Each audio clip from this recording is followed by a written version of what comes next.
The last couple of years have seen members of the general public and activists come out to condemn the acts of human rights violations such as torture against Ugandans.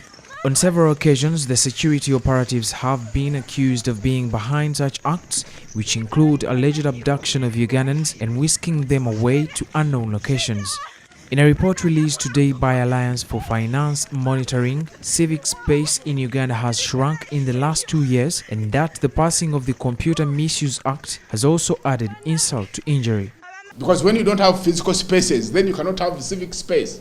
Now they have gone and attacked the online spaces by enacting that amendment of the Computer Misuse Act. These acts are intending to muzzle and stifle all the freedoms of all the parameters of civic space on which a vibrant democracy would have been based. Do certain things right now because of the overzealous leaders in some of the areas. We've seen people who have paid for radio programs, and they are supposed to speak over those radios to make their views heard. And another DC says, no, you cannot do that in my area.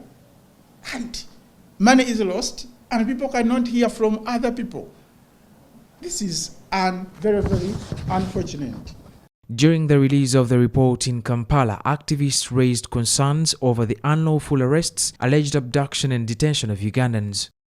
During the 70s, there used to be Peugeot vehicles which would pick people and put them inside the boot, and people disappeared. Today, we have the drones. It's common knowledge. Drones are everywhere. You could be picked anytime. If you are lucky, after a few days, you'll be somewhere and your people can locate you.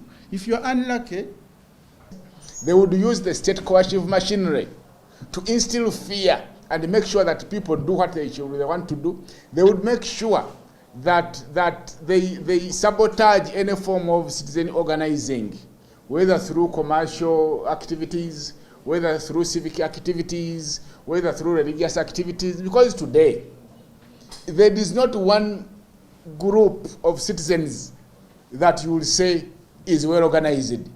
The activists also spoke out on the closure of many of the non-government organizations. Recently, the spokesperson of the Uganda People's Defense Forces, Felix Kulaije, blamed rogue security operatives of carrying out these crimes with an aim of tarnishing the image of the government. The state arrests, however, unlike some of us have been predicting, the criminals exploit the kind of tension in the country and also do what they did, like they did on Thursday with the Pakistani. Those were criminals. But the state will arrest you, arraign you in court. That's the bottom line. At least I remember there was even issues of beating up people. That one has stopped. According to Amnesty International, in the year 2021, security forces used intimidatory tactics to suppress political opposition members and supporters in the context of January elections, including arbitrary arrests, abductions, prolonged incommunicado detention, and prosecutions.